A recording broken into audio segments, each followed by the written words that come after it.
Hi hello friends, ಇವಾಗ video start ಮಾಡ್ತಾ ಇದ್ದೀನಿ. ಇವಾಗ ಬಂದು ಮಧ್ಯಾಹ್ನ 1 ಗಂಟೆ ಆಗಿದೆ. ಇವಾಗ ನಾನು ಕಾಳು ಸೊಪ್ಪು ಮತ್ತು ಸಾಂಬಾರು ಹೇಗೆ ಮಾಡ್ತೀನಿ ಅಂತ ತೋರಿಸ್ತೀನಿ. ಇವಾಗ ಕಾಳು ಸೊಪ್ಪಿಗೆ ಏನೇನು ಬೇಕು ಅಂತ ತೋರಿಸ್ತೀನಿ ಬನ್ನಿ. ಕಾಳು ಸೊಪ್ಪಿಗೆ ನಾನು ಅರ್ಧ ಈರುಳ್ಳಿ ತೊಗೊಂಡಿದ್ದೀನಿ, ಸ್ವಲ್ಪ ಕೊತ್ತಂಬರಿ ಸೊಪ್ಪು, ಒಂದು ಸ್ವಲ್ಪ ಖಾರಕ್ಕೆ ಮಾತ್ರ ಮೆಣಸಿನ ಪುಡಿ ತೊಗೊಂಡಿದ್ದೀನಿ. ನೀವು ಬೇಕಾದ್ರೆ ಕುಟ್ಟಿ ಪುಡಿ ಮಾಡಿಬಿಟ್ಟು ಬೇಕಾದ್ರೆ ತೊಗೊಬೋದು. ನಾನಿವಾಗ ಈರುಳ್ಳಿ ಮತ್ತು ಕೊತ್ತಂಬರಿ ಸೊಪ್ಪನ್ನ ಸಣ್ಣಗೆ ಹೆಚ್ಕೊತಾ ಇದ್ದೀನಿ.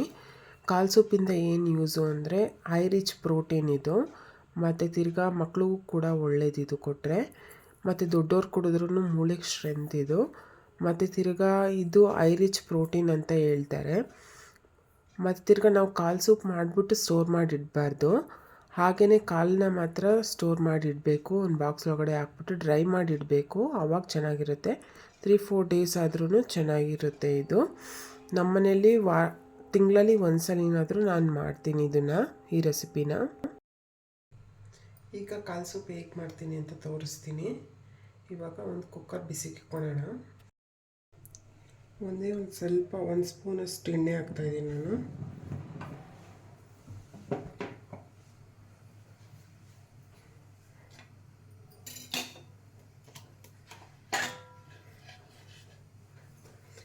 ಎಣ್ಣೆ ಬಿಸಿ ಆದಮೇಲೆ ಈರುಳ್ಳಿ ಹಾಕ್ತಾಯಿದ್ದೀನಿ, ಅರ್ಧ ಈರುಳ್ಳಿ.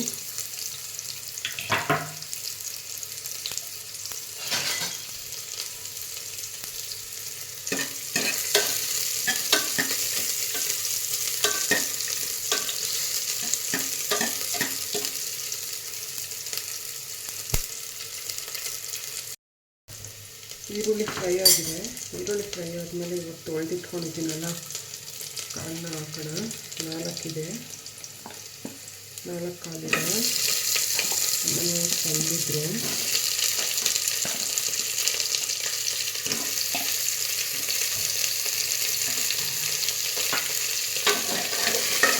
ಇದು ಕೂಡ ಒಂಚೂರು ಫ್ರೈ ಮಾಡ್ಕೊಳ್ಳೋಣ.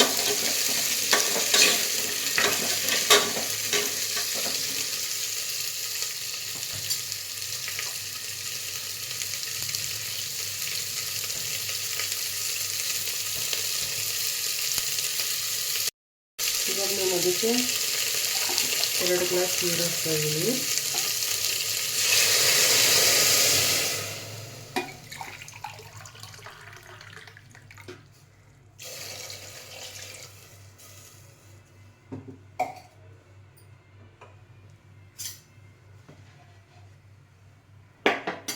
ಮತ್ತು ಹೆಚ್ಚಿಟ್ಕೊಂಡಿರೋ ಕೊತ್ತಂಬರಿ ಸೊಪ್ಪು,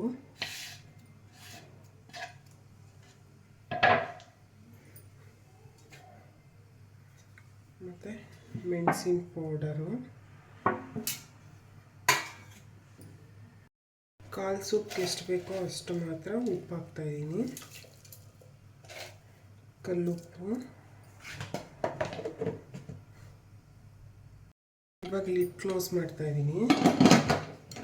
ಲಿಡ್ ಕ್ಲೋಸ್ ಮಾಡಿ 4ರಿಂದ 5 ಕೂಗಿಸ್ಕೊಳ್ಳೋಣ.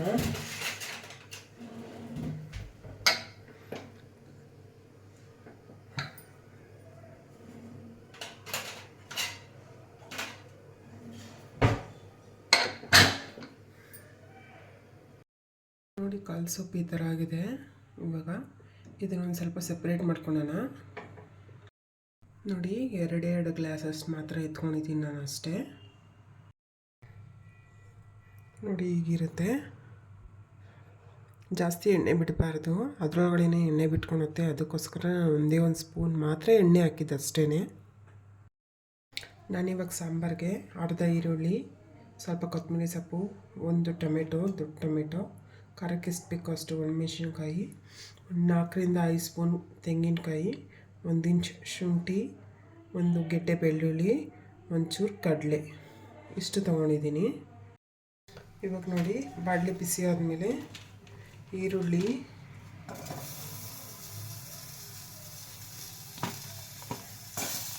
ಟೊಮೆಟೊ, ಒಣಮೆಣಸಿನ್ಕಾಯಿ, ಶುಂಠಿ, ಕಡಲೆ,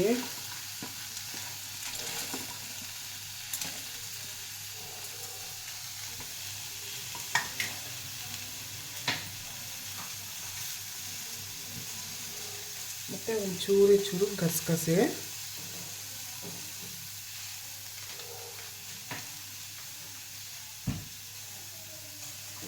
ಇದಿಷ್ಟು ಒಂದು ಸ್ಪೂನ್ ಎಣ್ಣೆ ಹಾಕ್ಕೊಂಡು ಚೆನ್ನಾಗಿ ಫ್ರೈ ಮಾಡ್ಕೊಳ್ಳೋಣ.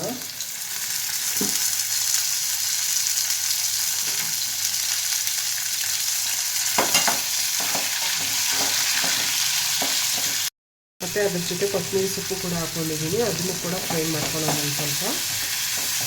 ಇದೆಲ್ಲ ಒಂದು ಸ್ವಲ್ಪ ಹಸಿ ವಾಸನೆ ಹೋಗೋವರೆಗೂ ಮಾತ್ರ.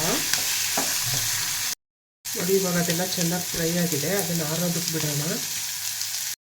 ಇವಾಗ ಮಿಕ್ಸಿ ಜಾರ್ಗೆ ತೊಗೊಂಡಿರೋ ತೆಂಗಿನಕಾಯಿ ಮತ್ತು ಚಕ್ಕೆ ಮತ್ತು ಲವಂಗ ತೊಗೊಂಡಿದ್ದೀನಿ. ಚಕ್ಕೆ ಒಂದು 2 ಇಂಚ್ ತೊಗೊಂಡಿದ್ದೀನಿ, 6-7 ಲವಂಗ ತೊಗೊಂಡಿದ್ದೀನಿ. ಇದನ್ನ ಇವಾಗ ಚೆನ್ನಾಗಿ ನುಣ್ಣಗೆ ಮಾಡ್ಕೊಂಬರೋಣ. ಇವಾಗ ನೋಡಿ ಇದು ಆರಿದೆ, ಇದನ್ನು ಕೂಡ ನುಣ್ಣಗೆ ಪೇಸ್ಟ್ ಮಾಡ್ಕೊಂಬರೋಣ. ಪ್ಲೀಸ್ ಯಾರೂ ಬೇಜಾರು ಮಾಡ್ಕೊಬೇಡಿ, ಬಾಣಲಿ ಏನು ಹೀಗಿದೆ ಅಂತ. ನನಗೆ ಕಂಫರ್ಟಬಲ್ ಈ ಬಾಣಲಿಲೇ ತುಂಬ. ಮತ್ತು ಕ್ವಾಂಟಿಟಿ ಎಷ್ಟಿರುತ್ತೋ ಅಷ್ಟು ನೋಡ್ಕೊಂಡು ಧನಿಯಾ ಪುಡಿ ಹಾಕ್ಕೊಬೇಕು. ಇವಾಗ ನೋಡಿ ಸೂಪ್ ನೀರೆಲ್ಲ ತೆಗ್ದಾದ್ಮೇಲೆ ಅದರೊಳಗಡೆ ಒಂದು ಸ್ವಲ್ಪ ನೀರಿದೆ, ಫುಲ್ಲು ತೆಗ್ದಿಲ್ಲ ನಾನು. ಮತ್ತು ಮಸಾಲೆ ರುಬ್ಕೊಂಡಿರೋದೆಲ್ಲ ಅದಕ್ಕೆ ಹಾಕ್ತಾಯಿದ್ದೀನಿ. ಅದಕ್ಕೆ ಫಸ್ಟೇ ಒಗ್ಗರಣೆ ಹಾಕಿದ್ದು ನಾನು. ಮತ್ತು ಇವಾಗ ಜಾರ್ ತೊಳೆದಿದ್ದು ನೀರು ಕೂಡ ಅದಕ್ಕೆ ಬಿಡ್ತಾಯಿದ್ದೀನಿ. ನಿಮಗೆ ಕನ್ಸಿಸ್ಟೆನ್ಸಿ ಹೆಂಗೆ ಬೇಕೋ ಹಂಗೆ ನೀರು ಹಾಕ್ಕೊಬೋದು. ತೆಳ್ಳಗೆ ಬೇಕಂದರೆ ತೆಳ್ಳಗೂ ಮಾಡ್ಕೊಬೋದು, ಗಟ್ಟಿ ಬೇಕಾದರೂ ಗಟ್ಟಿನೂ ಮಾಡ್ಕೊಬೋದು. ನೀವು ಯಾವ ಥರ ಬೇಕೋ ಆ ಥರ ನೀವು ಮಾಡ್ಕೊಳ್ಳಿ. ಆವಾಗಲೇನು ಉಪ್ಪು ಹಾಕಿದ್ದೀನಿ, ಇವಾಗ ಒಂದು ಸ್ವಲ್ಪ ಉಪ್ಪು ಹಾಕ್ತಾಯಿದ್ದೀನಿ. ನೋಡ್ಕೊಂಡು ಹಾಕಿ, ಉಪ್ಪು ಹಾಕೋದ್ರೆ ಚೆನ್ನಾಗಿರಲ್ಲ ಸಾಂಬಾರು. ಇವಾಗ ಲಿಡ್ ಕ್ಲೋಸ್ ಮಾಡಿ ಆವಾಗಲೇ 4 ವಿಷಲ್ ಕೂಗಿಸ್ಕೊಂಡಿದ್ದೀನಿ. ಇವಾಗ ಒಂದು 5 ವಿಷಲ್ ಕೂಗಿಸ್ಕೊತೀನಿ.